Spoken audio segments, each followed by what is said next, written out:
Welcome to the Businesstalk podcast. I'm your host Deepak from India. Today we have the privilege of welcoming Dr. Bann-Seng Tan as our distinguished guest on the podcast. Professor Bann-Seng Tan is an assistant professor of political science and international relations at Ashoka University. His research focuses on the causes and consequences of democratization with particular attention to how international factors shape democratic transitions.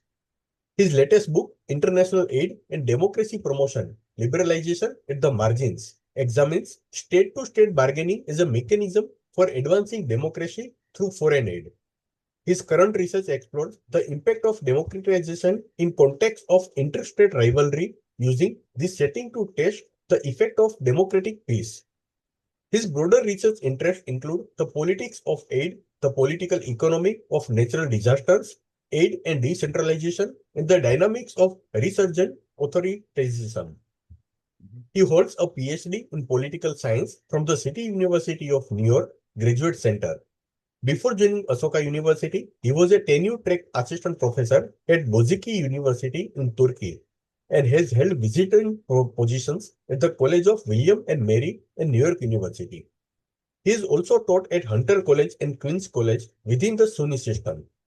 He is a visiting research fellow at the Corvinus University office for his sabbatical year. In today's episode, Dr. Bann-Seng Tan discusses key insights from his acclaimed book, International Aid and Democracy Promotion, Liberalization at the Margins. Let's not keep you waiting. Please join me in welcoming Dr. Bann-Seng Tan to the conversation. Dr. Ben, we are deeply honored by your presence and grateful for your time with us today. Thank you very much. Professor, your book opens with a contrasting cases of Egypt and Fiji after military coups, where donors reacted very differently with their aid. What do these two cases reveal about how and when Western donors are actually willing to use aid as a leverage for democracy promotion? Sure. So thank you very much for the invitation. I'm going to give the viewers a context. In 2013, there was a very well-known military coup when General Al-Sisi, right, the military leader at that time, overthrew the democratically elected Muslim Brotherhood government led by Mohammad Morsi. Now, the US government at that time was President Obama. Almost immediately after the coup, the the Obama administration came under political pressure to react to the coup. Now, your viewers may not know this, but there is an act of Congress that requires the United States to automatically suspend foreign aid to any country that received American foreign aid so long as they underwent a military coup. And it's only after they return to democracy before the foreign aid can be resumed. So under US law, the White House is obligated to act to suspend foreign aid to Egypt. And I want you to notice what happens, right? The United States at that time refused to put on any meaningful pressure on Egypt. They did not cut off the foreign aid. United States sells a lot of military hardware to the Egyptian military, and especially at that time, the issue was the delivery of the F-16s. United States just talk about a little bit of a delay in the delivery of the F-16s. But the point is, it's a very much a slap on the wrist. It's not a meaningful pressure on the Egyptian government.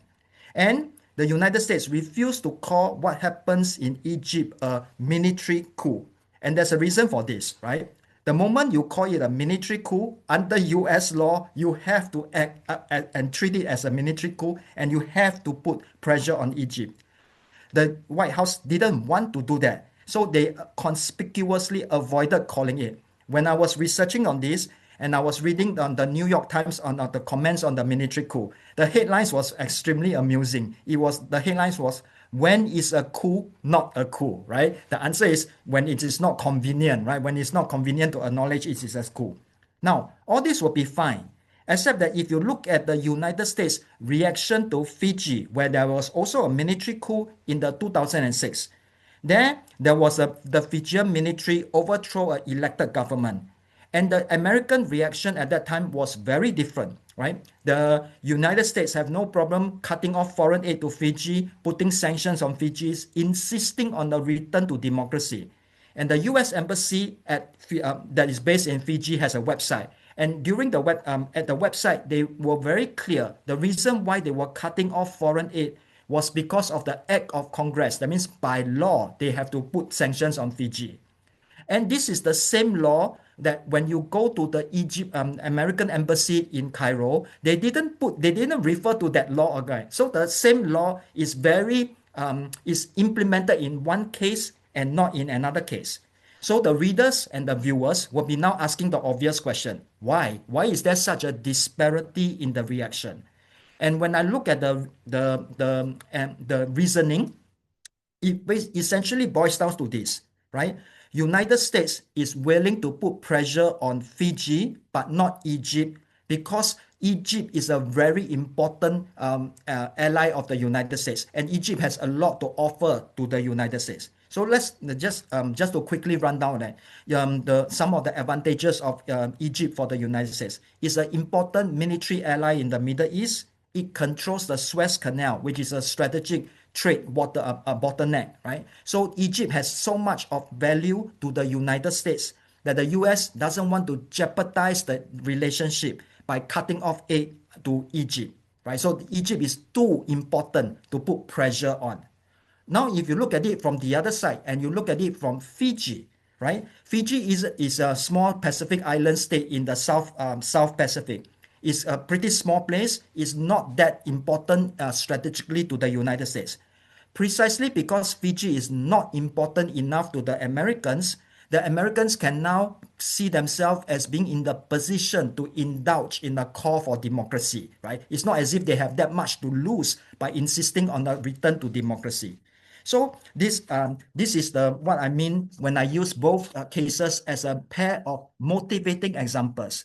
So in the book, what I do is that I use it to build a theory to understand how the donors exert pressure on some recipients but not others. And my point is that the donors are more willing to assert their leverage when the aid recipient in question is not that important to them.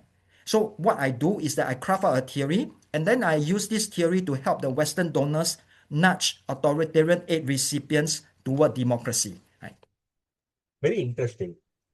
Professor, the book distinguishes between primary and secondary recipients based on their strategic and economic silence to donors.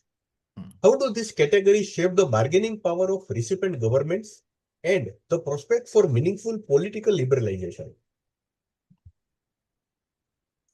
What I'm going to do is that I'm now going to illustrate or use as a teaching example of a bargaining scenario between a typical aid donor and a typical aid recipient. And I do that because I want the readers to understand what I mean when I use the term primary and secondary recipient. So the first point I'm going to say is that, remember, there are many different types of aid. So the most common type of aid is developmental aid, where the donors give some money to the aid recipient to develop a particular aspect of their economy, right? So developmental aid is non-controversial. What I'm talking about in this book is something called democracy aid. So democracy aid is aid from typically the Western donors to the authoritarian aid recipients to help them facilitate governance-related reforms in a democratic direction. Just to give you more concrete examples, for example, the West can give aid to a authoritarian recipient to hold multi-party election, to help the opposition organize political parties, to release political prisoners, to train election observers, to train the rule of law, and so on. All these reforms are designed to open the space to liberalize the political system, to encourage democratization. Now, here's the point, right? Imagine in terms of a scenario. Look at it from the viewpoint of the aid recipients. The aid recipients now, the typical aid recipient would be, let's say, a dictator and so on, right? From the viewpoint of the dictator, the reforms that the Western donors demand upon the aid recipients are very politically costly. So imagine your typical imagine if I'm a dictator of a typical authoritarian regime. Why would I now release the political prisoners, let them run a political party, join a multi-party election, and reduce my power? Every single one of these reforms is painful to me, right? So now the question becomes, if I don't like all these conditions that the Western donors are imposing on me as a condition to receive the aid, I essentially have two choices. The first choice is that I could just walk away. However, if I walk away, I don't get the money. And from the viewpoint of your typical third world country, I do want the money. So this is not exactly ideal circumstances from the autocrats' point of view. The second option, which is the one that the book emphasized and I elaborate on, is that I can turn around to the Western donors, make a grand bargain. I'm essentially saying to the Western donors, hey, my country has all this commercial or strategic value, some other policy concessions that is valuable to you. And I will give you all these concessions in exchange for the aid, and you stop putting so much pressure on me to liberalize. In other words, I'm giving you something else other than democratization. So what does this mean? The first implication is that the countries, the aid recipients that happens to have a lot of strategic and commercial value, they are in a much stronger bargaining positions. They are they have enough to offer to the Western donors that they can now deflect democratization. So for the purpose of the subsequent chapters in the book, where I do statistical analysis, I'm going to have to give a name to this type of recipients. So I call them the primary recipients. If it helps the readers to understand this, think of this as the Egypts of the aid recipient world. They have a lot to bargain with. They are able to push back, right? What I notice is that there's another group of recipients that happens not to have enough attributes. So by an accident of geography, by an accident of history, they don't have that much to bargain with. Precisely because they lack the leverage. Even when they push back, the Western donors are not that interested because whatever they are offering is not enough to satisfy the Western donors. So the Western donors will insist on democratization. And if these aid recipients still wants the money, then they realize that they have to engage in some of these reforms in order to persuade the donors to release the money. So I'm going to call this group of recipients the secondary recipients. Again, to help the to help the readers, you can think of this as the Fijis of the aid recipient worlds, right? They try to bargain, but they don't have that much to bargain with. That's what I mean by primary and secondary recipients. Professor, what does your argument imply for policy making? For a policymaker listening to this podcast, what are the most actionable design principles for democracy aid that follow from your findings? So the book does have policy implications in the last chapter, but for the readers, I'm now going to push it or elaborate on two levels of policy making, the high level and the middle management level. So you look at it from the viewpoint of the high level policymakers. What I mean is these are typically your chief executive or people with the authority to allocate foreign aid across regions or between countries. That means they can choose. Do I give it to country A or do I give it to country B? Right? That means they have the power to choose. Now, my point is, if such a policymaker truly seek democracy promotion, the strategy is to allocate more foreign aid and more democracy aid to the primary recipient, to the secondary recipients and less to the primary recipient. That's why the title of this book, right, is a liberalization at the margins. Right? So that's the encapsulation of the strategy. You choose or you focus on the secondary recipient, the more marginal players. And when you do that, what you're doing is that the strategy is filtering for the bargaining leverage that the recipient possess. You try to avoid those recipients that do have the bargaining leverage, not because they are not important. All right, most policymakers, you will want to emphasize the recipients that are important. But my point is that these recipients, they know they are important and they are in a very strong position to push back. So when you try to push them towards democracy, and remember these are authoritarian regimes, they naturally don't want to do all this political reform. So the pushback will be very intense. And my point is that the resources that typical Western donor allocate for the persuasion of primary recipients, that resource pool could have been used to persuade multiple lesser or multiple secondary recipients. That means it's a more efficient use of the limited aid resources to target the secondary recipient. Now, I just mentioned the logic as it applies to the higher level executive. Now, I want to go down one level towards the middle management. So here, what I have in mind is the middle level bureaucrat. What I mean is that he has some discretion, but he cannot choose which country to allocate. He's stuck with a portfolio of countries that he must invest into because of his following an order for the higher management. And his mandate is that he has to focus on democracy promotion. So what's the logic for these guys, right? If this bureaucrat wants to emphasize democracy promotion, and if the recipient is quite important, then you might want to if you still want to insist on to promote democracy, right? What you do is that you need to analyze the attributes of the recipient.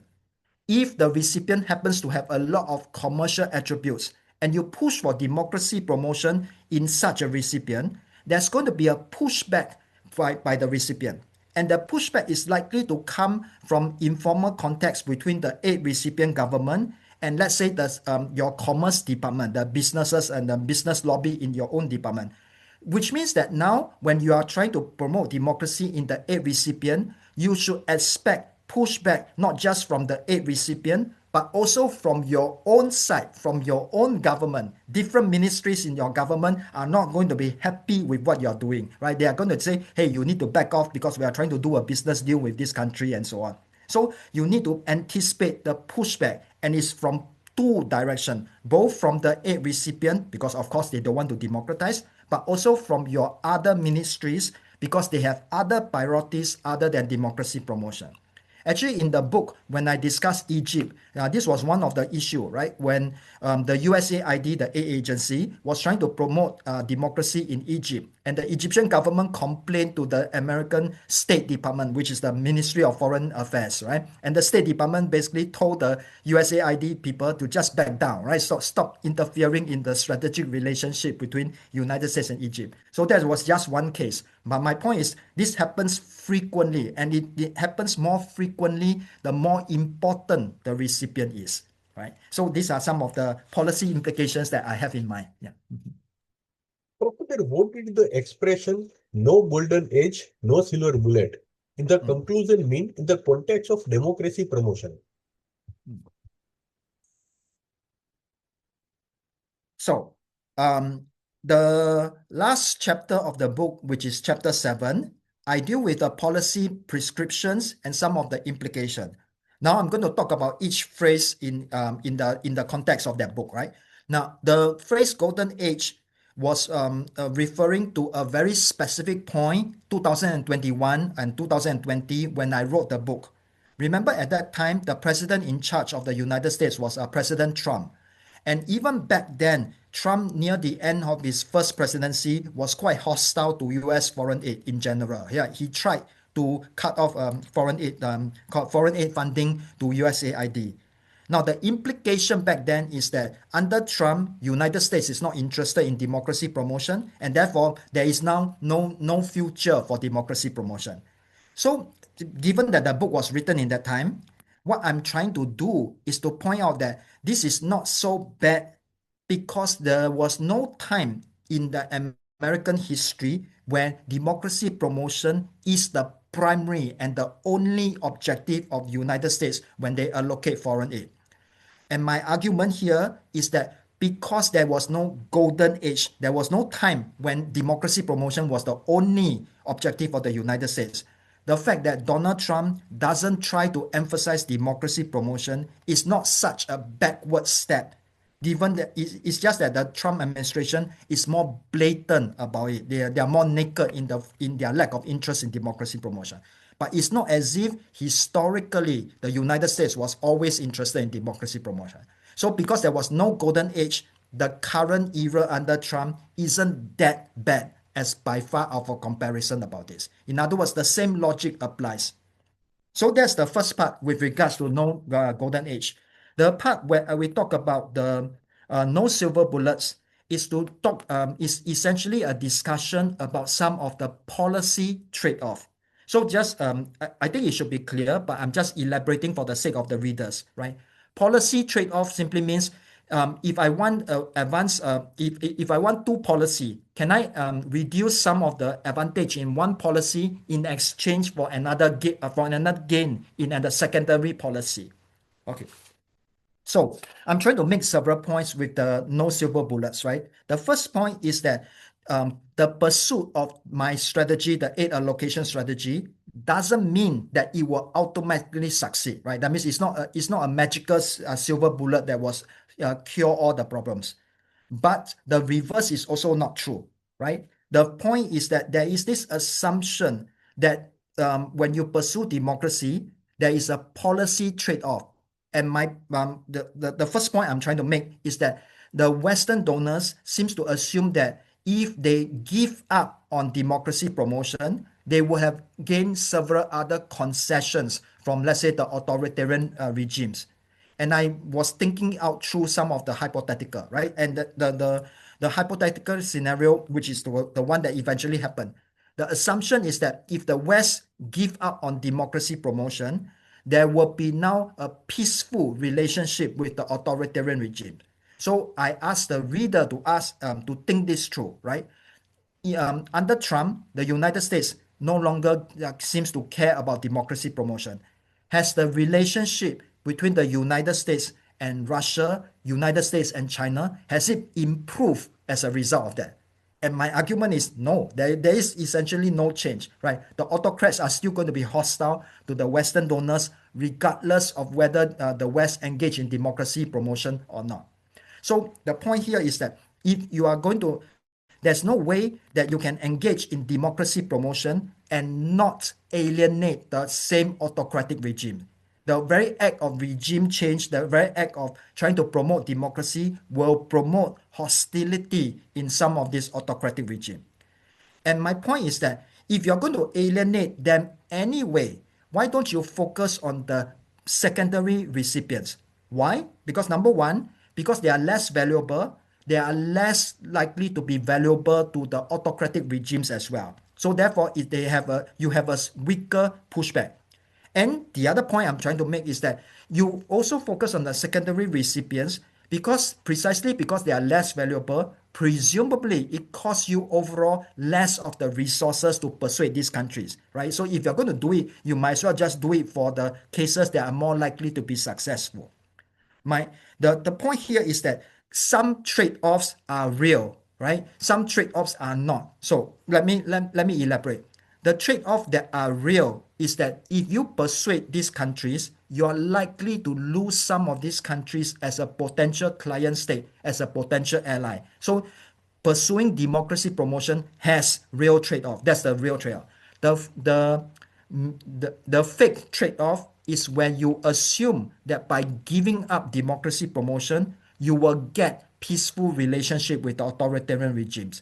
As you can see from a lot of the international relations right now, the world is a very turbulent place, right? There's a lot of conflicts between democracy and autocracy. So I don't think that's a real trade-off, right? That is to say, giving up democracy promotion will automatically result in the peaceful coexistence with authoritarian regime. I don't see that happening anytime soon. Right. Thank you. Professor, your book argues that donors are often looking for democracy in all the wrong places, suggesting that conventional approaches like funding NGOs or focusing narrowly on elections may miss deeper democratic dynamics. Given your skepticism on such quick fixes, but also your recognition of civil society's importance, how should democracy aid be reimagined in contexts where civic space is closing or authoritarian resistance is high?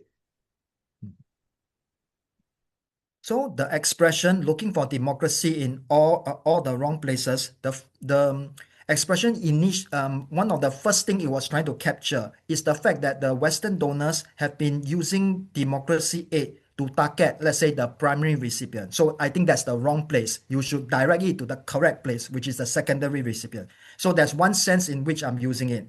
There's another sense. And in the second sense, is more referring to a debate within the democracy promotion literature, where the issue was over the aid modality. So aid modality refers to how you want to deliver the aid. Do you give it through civil society, which is a very common route, or do you give it through the authoritarian regime directly? That means you give to the regime or you give to the people. Let's talk about the giving to the people, because that's the one that the literature paid a lot of attention to, right? So the point here, the traditional argument is the authoritarian regime doesn't want to democratize. So you give it to civil society groups, the human rights groups, women rights group, educational groups, and so on, and allow them, give them the money and the resources to try to promote, create a more political free space and democratize the country from within. That particular modality was successful initially, especially in the 1990s. After the collapse of the Soviet Union, there was a flourishing of multiple democratic regimes, and the West did give aid to help some of this civil society try to promote democracy, to widen the political space. That's fine. The problem is this: the autocratic regimes that survive this batch, this current set of regimes, they are of a much different breed compared to the 1990s. For one thing, they have recognized the threat of such foreign funding to the civil society groups. So now they are a lot more repressive. Repressive is the wrong word. They are a lot more sophisticated in how they try to control this type of influence. For example, they could pass laws that ban foreign funding to a local NGOs. So you can legalize it out of existence. You can require the NGOs to register with the state. And by registering with the state, what it simply means is it makes it easier for the state to put them under surveillance, to know who is in charge, how to shut it down. They could do things like co-op. That means bring in some of these NGOs, either give them governmental position, or you put in governmental appointed people to try to survey, to put pressure. You could intimidate them, right? Typically, just arrest them on a trauma charges, not because there was an actual crime, but it's a message to these people to say, hey, if only you stop and you do what the government want, all the charges will just magically disappear. So intimidation of civil society groups. So all these things, what it has done is that now the autocratic regimes have become a lot more sophisticated at neutering this type of aid modality, right? So in other words, even if this particular route used to work, it doesn't work as effectively now because the autocrats have become more sophisticated in trying to control this. And my point is, we tried one route, one modality, working, but trying to bypass the aid regime. We haven't tried the other modality, which is to negotiate with the authoritarian regimes directly. And what I did in this book is to study some of the dynamics of this kind of bargaining, this kind of negotiation. Under what conditions is the authoritarian regime more likely to agree to a grand bargain with the donors? So I'm saying, hey, we tried one route, it didn't work. Perhaps it's time to try the other route. Professor, you use electoral theory to frame foreign aid as a tool for purchasing policy concessions rather than primarily fostering development. How does this perspective change our understanding of the relationship between aid and democratization?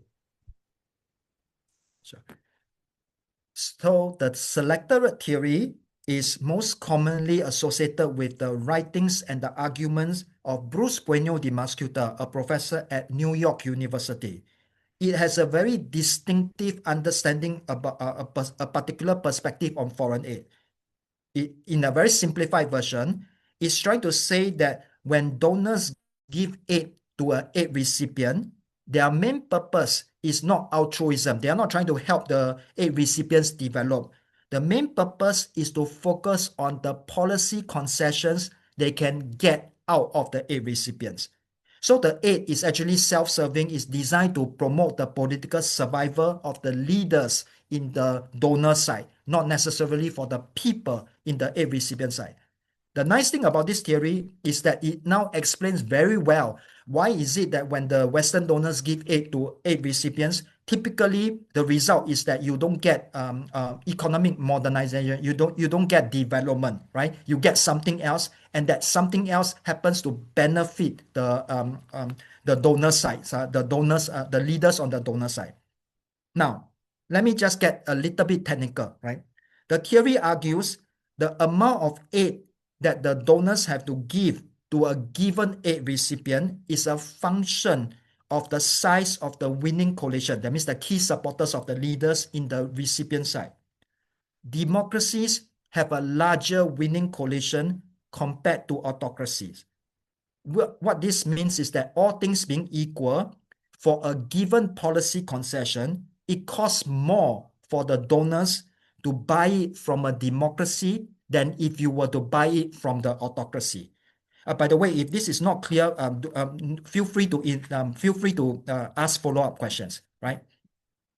So that means that from the Western donors' point of view, it's actually cheaper to buy a policy concession from an autocracy than a democracy. So what does this mean for democracy promotion? Ironically, it gives the Western donors a perverse incentive. If their goal is to minimize how much money they spend on the purchase of a given concession, it is in their interest not to promote democracy. Because when you promote a democracy, the winning coalition becomes larger. Now it costs the West more resources to buy a concession. Do you follow? That means that now, from the selectorate perspective, Western donors, despite the fact that they are democracies, usually do not promote democracies in other do not promote democracies. In fact, they have a strong interest to maintain their authoritarian client states. What I notice is that the selectorate theory is very good at explaining why the West wants to give foreign aid to some aid recipients that have a lot to offer, such as Egypt, right? So selectorate theory is excellent at explaining for this. What I did in this book is to notice that there are some countries that just by accident don't have that much to offer. These are the residual cases, the leftover cases that the selectorate theory ignores. And I pay attention to them because I suspected these residual cases, the marginal cases if you like, they are the ones that are more likely to democratize precisely because they don't have that much to offer. So for these cases, I basically built a theory about it to argue that under this kind of circumstances, when they don't have that much to offer, they are more likely to democratize. Please note what I just did.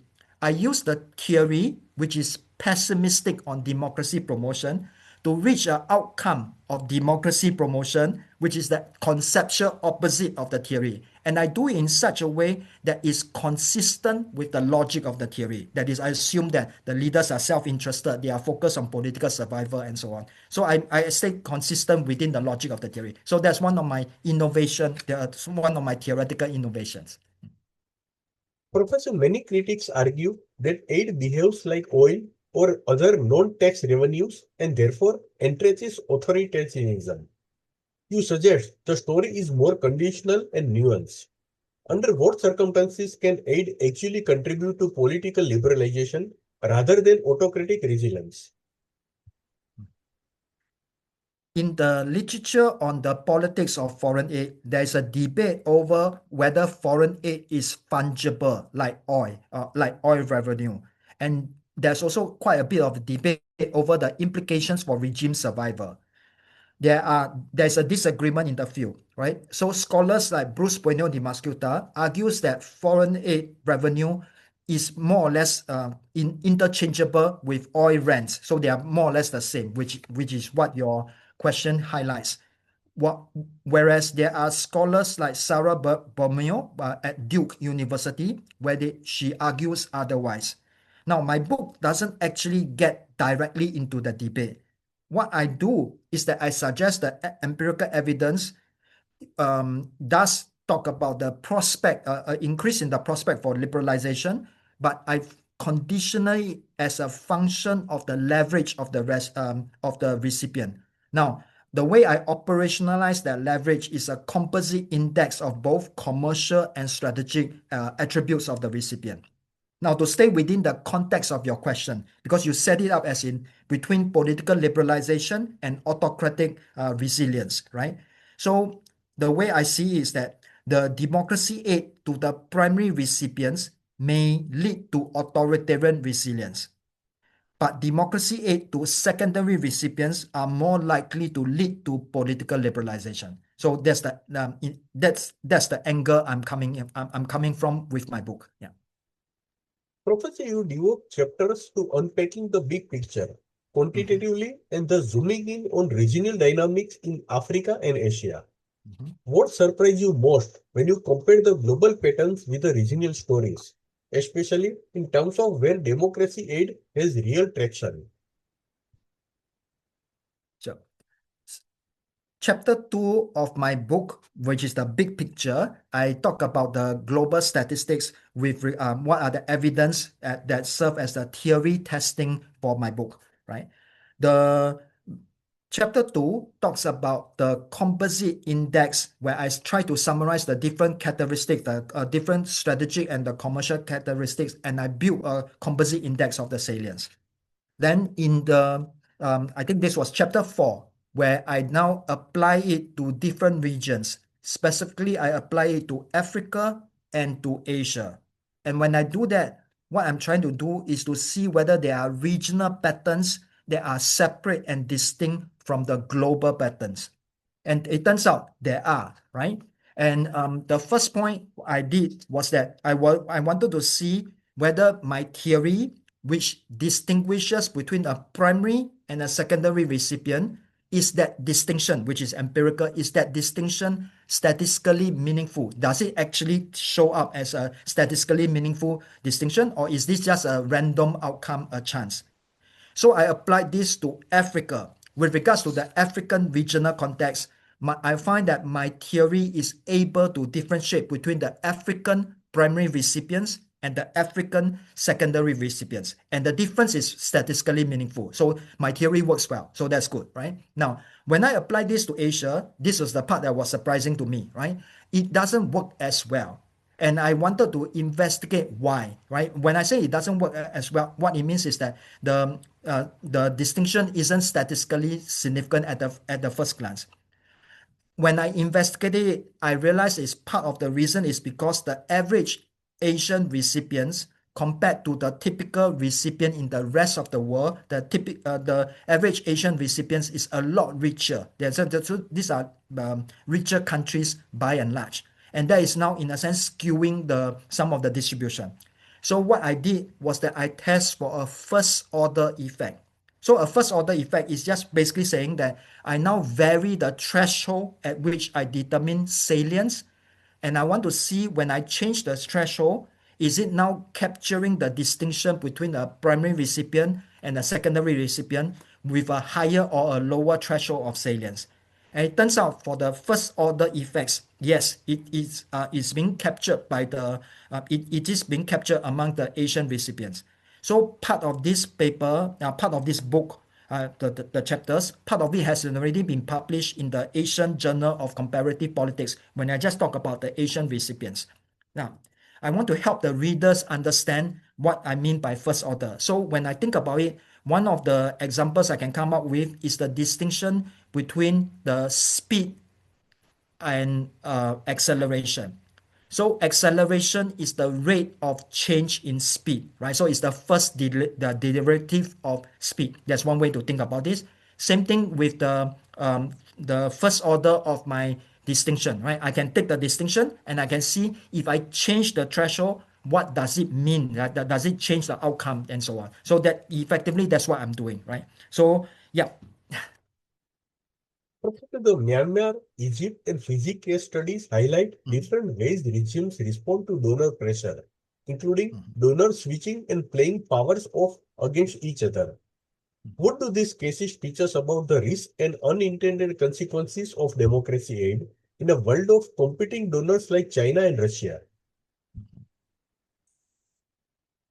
So now we are getting closer and closer to the real world politics, right? So the donor switching is just a name that I give to a very simple idea that the aid recipients, when they are under pressure from one camp, they may respond by trying to switch to another set of donors, right? Because they don't always have to accept the condition. And what I do in my example, in the case studies, especially the chapter on Burma, is when I apply the donor switching argument to the Burmese aid relations. So let me just give a very short primer, and then I'll give a teaching example, and I will reapply it back to the case study, in this case, Burma, right? So in the 1990s, basically the Burmese military junta overthrew the democratically elected government led by Aung San Suu Kyi. Right? They put her under house arrest and so on. The West immediately put sanctions on the Burmese junta. And the junta was, in a sense, arrogant. They thought, it's okay. If I'm under sanctions by the West, I can always turn to China, right? So having China as an alternative, they assume means that they will have it good, right? Because they have somebody protecting them. They can get foreign aid from China. My point here is that this didn't actually play out according to the junta's expectation. And in order to see how it didn't play out, I'm going to give you a teaching example from another set of conflict, and it is a very simple example. So you know that the Russian oil and energy traditionally have been sold to the West. That's a traditional market, right? When Russia invaded Ukraine, the Western consumers immediately put sanctions on Russia. And Putin, the leader of Russia, basically assumed that it's okay. I can sell the oil to India. I can sell the oil to China. It's fine. Even if the West don't buy from me, I have alternative consumers. Now I'm going to be even more specific, and I'm going to use numbers as a teaching example because if the numbers are hypothetical, it's just for illustration. Imagine before the war, maybe Russia was selling the oil to let's say Germany at the rate of 60 US dollars per barrel. Of course, the numbers change, but this is just a teaching example. Presumably, Putin, when he turns to India, he will want the oil to be sold at 60 US dollars per barrel. And of course, the Indians will say no, right? Why would they? They know that Russia is under Western sanctions. It can no longer sell it at that price. So for the Indian consumers or the Indian government to buy it, it must be at a lower price. Think through in terms of leverage. This is a case where India or China recognize they have more bargaining power over the Russians. And what do? They use their increase in leverage to demand a discount in the price, which means that Putin now is getting less than what he would have gotten normally. So they switch customers, and it's worse now for that from their point of view. So the idea here is that just because you can switch doesn't mean it's automatically to the advantage of the person doing the switching. Now you apply this back to Burma. Burma switched from the West to China. China realized that they have more leverage over Burma now. And what do? They use the leverage to increase their policy concessions they demand from the Burmese junta. So let me give you an example. One of the issue was that there's a lot of ethnic conflict in Burma, and there's basically a long-running civil war between the Burmese junta, the Tatmadaw, and all the different ethnic groups. So one of these ethnic group was actually back at the border between Burma and China. The Chinese government inserted itself into the peace negotiation between the junta and the ethnic groups. And I can assure you, the junta is not happy about this. They didn't want a third party interfering in their domestic affairs. But this is one of the concessions that the Chinese government demanded.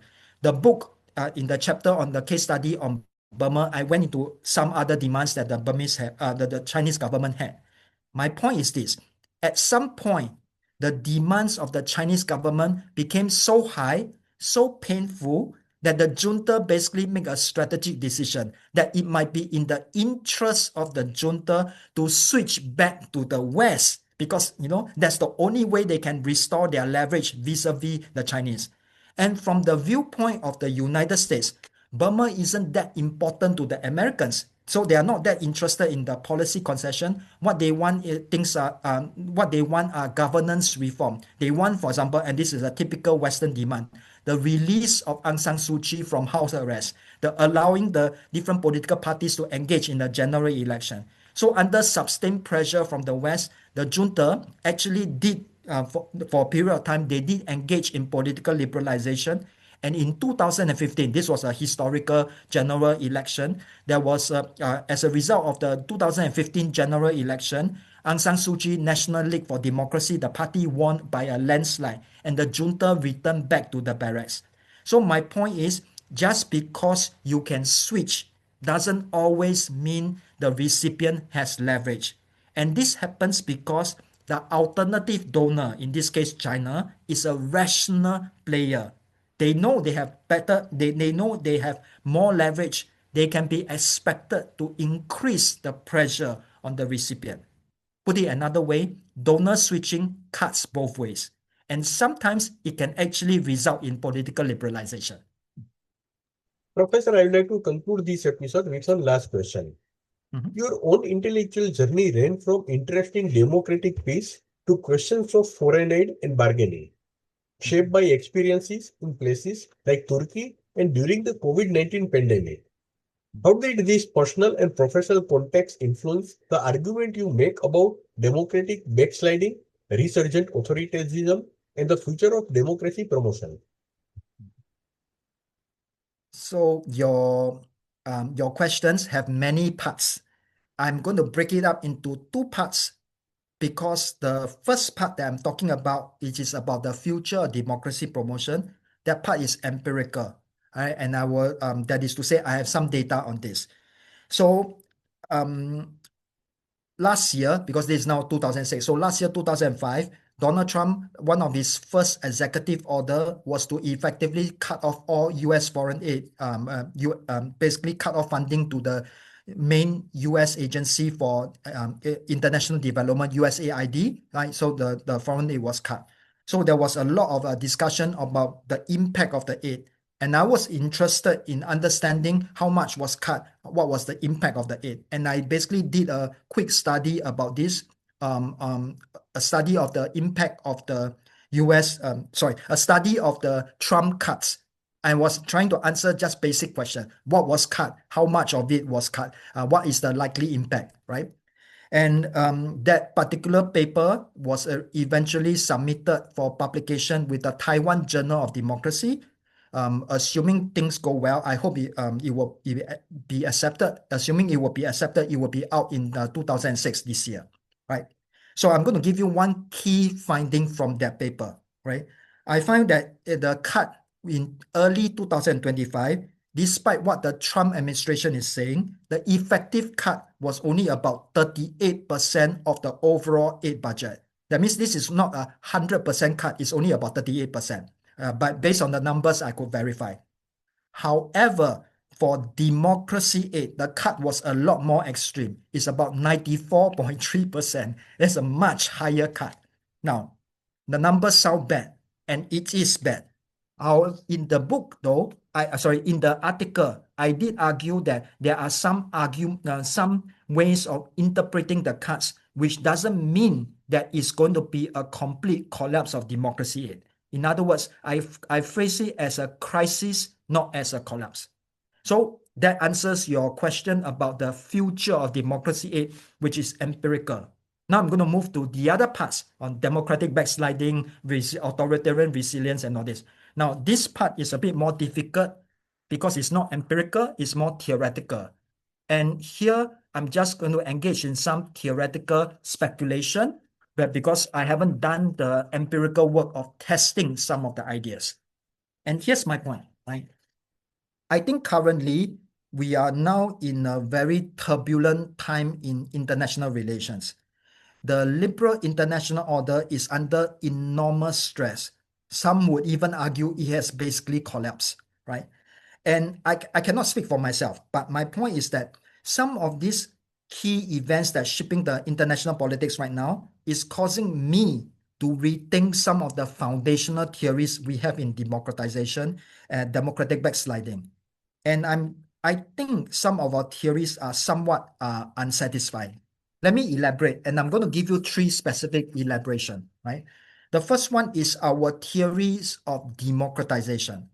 The big theory that we have is called modernization theory, which basically argues that as a society modernize, democracy is a natural organic outgrowth. Now, under modernization theory, the development of your economy, basically economics, is the independent variable. Democracy is the outcome variable, right? That is the outgrowth of your economic development. That's fine. Except that when you have a typical person in an authoritarian regime, when they want to reject and overthrow authoritarian regime and they want democracy, they actually want the economic growth, the economic outcome that is associated with democracy. That is to say, to the lay person, the economics is not the independent variable. It's actually the dependent variable. They say, okay, now that I'm a democracy, where is my economic growth? Where is the jobs that you promised me, right? So in other words, our field seems to, when I say our field, I mean political scientists, right? We seem to have inverted the causal order that people care about. Right? People care about economic growth. They care about outcome. They care about jobs. They want a future and they expect democracy to give it. And in our view, our theory, modernization is the other way around, right? Economics, democracy is the result of economic growth, not the other way around. So we seem to have inverted the order. That's fine. Then it gets more complicated. When, despite the fact that our theory treats economics as the independent variable, when we try to understand why there is democratic backsliding, a very common explanation is because democracies have failed to deliver the economic outcomes that people want. Especially when I say economic outcome, I'm talking about two things. Typically, economic growth because they want jobs. Then the second one is income equality. They don't want a huge gap between the super rich and the ordinary person, right?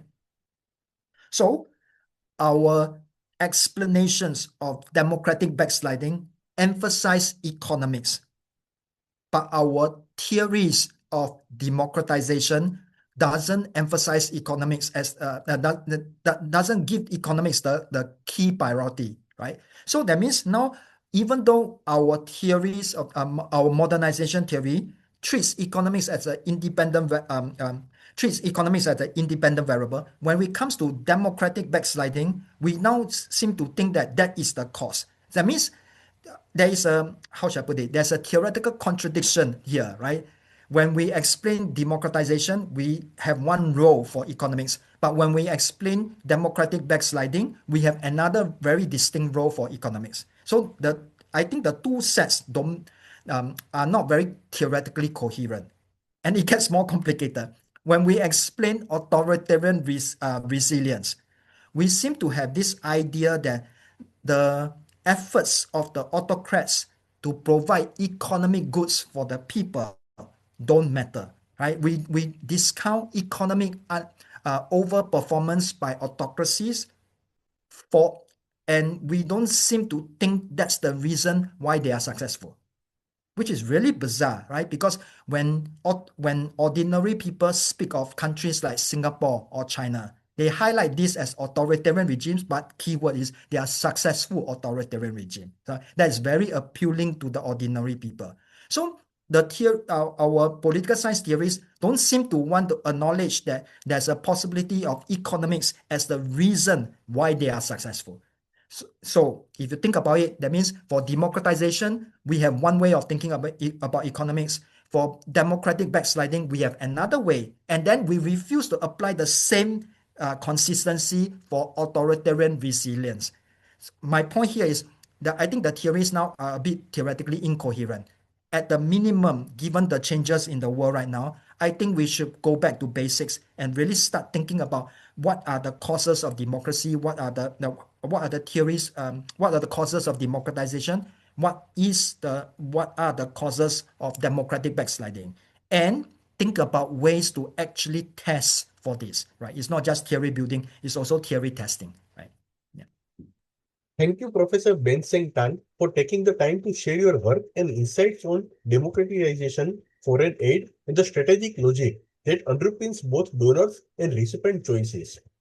Your argument that there is neither a golden age of democracy promotion nor a single silver bullet, but that progress is possible through carefully designed incentive-aware aid offers a grounded yet forward-looking way to think about democracy in a period of backsliding and authoritarian resurgence.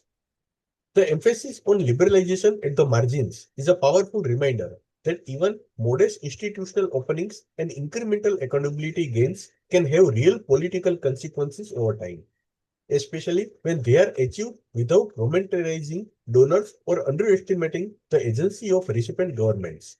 Listeners, thank you for joining us for this fascinating conversation with Dr. Bann-Seng Tan. The book is available as an open access publication on the Taylor and Francis Group website. You can find the link in the YouTube description below. Thank you once again, Professor Bann-Seng Tan. It's a pleasure. Thank you for having me.